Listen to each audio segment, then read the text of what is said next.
Damien Bancal qui vient nous rejoindre très régulièrement sur WEO, journaliste spécialisé en cybersécurité, avec votre site internet d'ailleurs, sur lequel on retrouve toutes les infos et des dossiers, zataz.com. Aujourd'hui, vous avez envie de nous parler des objets connectés. Oui, parce que ça va être la mode, soyons très clairs. Noël, les objets et les jouets connectés vont être quasiment sous tous les sapins. Alors j'ai bien aimé votre phrase. Ça sent le sapin. Alors, soyons très clairs. Là, je vous ai ramené quelques exemples de ces objets à la mode. Ça, ce ne sont pas des jouets, ça. Alors, il n'y a pas des jouets, mais certains peuvent être mis dans la chambre des enfants. On prend les exemples de ces enceintes connectées, sans les citer. On a Google, on a Apple, on a Amazon, etc. Vous avez tout dit, comme ça, on est tranquille. Ensuite, on a ces espèces de caméras dites de surveillance à l'intérieur de la maison, souvent les babyphones, vous savez, qui permet de surveiller bébé qui est en train de dormir correctement.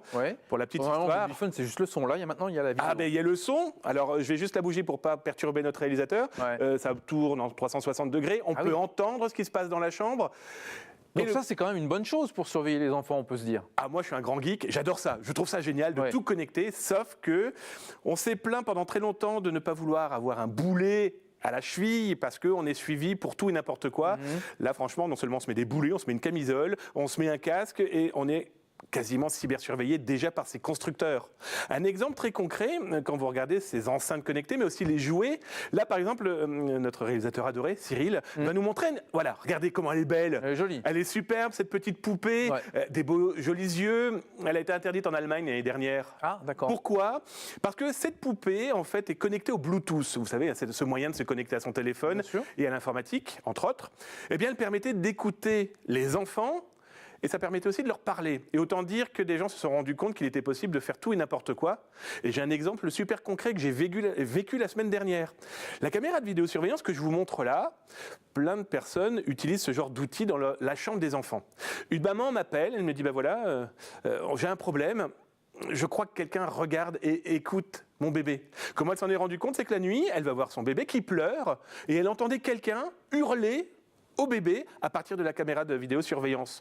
C'est tout simple, ça s'achète votre affaire. Le problème, c'est que c'est le genre de matériel qui s'achète quelques euros sur des sites, pas obligatoirement les plus, on va dire, honnêtes côté matériel, côté efficacité.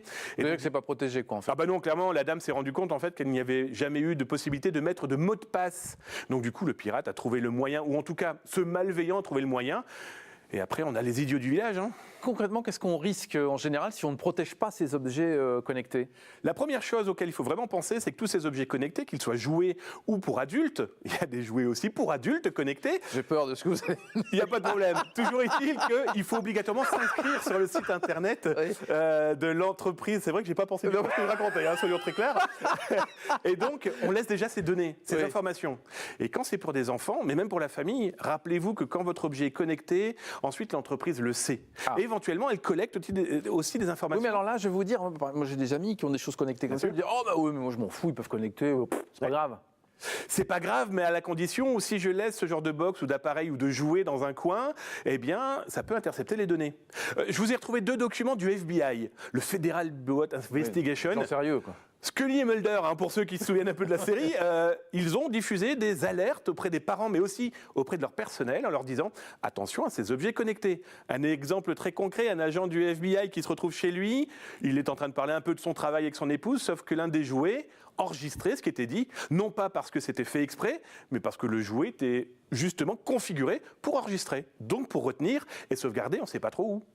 Oui, donc ça, c'est quand même très, très inquiétant. Il y a eu d'autres exemples comme ça où, effectivement, les conversations ont été envoyées aux mauvaises personnes via le téléphone. Il est là le problème, c'est que ce matériel, n'oubliez pas qu'il faut aussi souvent le connecter à son téléphone portable.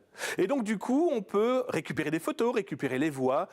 Et le petit problème, c'est que si jamais je donne la mauvaise information, que je la donne n'importe comment, on ne sait pas qui peut se connecter derrière. Protéger ça correctement par un bon mot de passe. Concrètement, on fait quoi ? Alors justement, bon mot de passe, première chose. Ensuite, demander au vendeur, non pas une promotion, mais est-ce que vous l'avez testé ? Est-ce que je peux véritablement bien sécuriser cette chose à la maison ? Ensuite, bon, vous voulez en acheter un, j'adore ça. Je crée une adresse mail dédiée à l'appareil. Parce que, bah oui, je sais, c'est long, on n'arrête pas de le dire, c'est fatigant, mais il y a un moment, il va falloir choisir. Soit je veux utiliser les nouvelles technologies qui sont vraiment fort sympathiques, soit je mets un cierge et je pleure parce que toutes mes informations sont volées. Donc on réfléchit, bien évidemment, on ne sait jamais. Donc là, on est sur ces enceintes connectées qui se développent. Ah bah, de toute façon, il y en a partout. Aujourd'hui, on connaît donc les plus grandes marques américaines, mais surtout maintenant, on a plein de ce qu'ils appellent des marques blanches. Donc ça veut dire que ce sont des sociétés XY qui utilisent leur technologie pour mettre ça dans leurs enceintes. On parle aussi de ça dans les voitures. Donc voilà, tous ces objets connectés, qui dit connecté, dit extraction d'informations. Et attention, un petit conseil, allez voir le site de la CNIL, la Commission nationale informatique et des libertés, qui propose plusieurs fiches vraiment très bien faites et qui vous donne vraiment le pas à pas de vous voulez un objet connecté, vous voulez jouer votre bancal et être le geek, ok, mais voici les choses à vraiment mettre en place. Oui, donc on l'a bien compris, on y va prudemment, on lit si possible la notice, on va sur Internet, on regarde comment protéger au mieux tous ces objets connectés plutôt que sauter tête baissée dans cette affaire. Merci beaucoup Damien Bancal, excellente fête de fin d'année. Grand plaisir et vous aussi. Mais bien sûr, vous revenez très vite évidemment avec d'autres découvertes et d'autres rencontres et on vous retrouve sur zatas.com. On parle de quoi en ce moment chez vous? Alors en ce moment justement, j'ai acheté du matériel informatique sur des sites chinois. Le lapsus pas beau, sur des sites chinois, avec des câbles qui à la base semblaient être tout à fait normaux pour charger des téléphones, sauf qu'ils permettent d'espionner tout ce qui est frappé à mon clavier. Pure merveille. D'accord, très bien. zatas.com. Merci beaucoup Damien.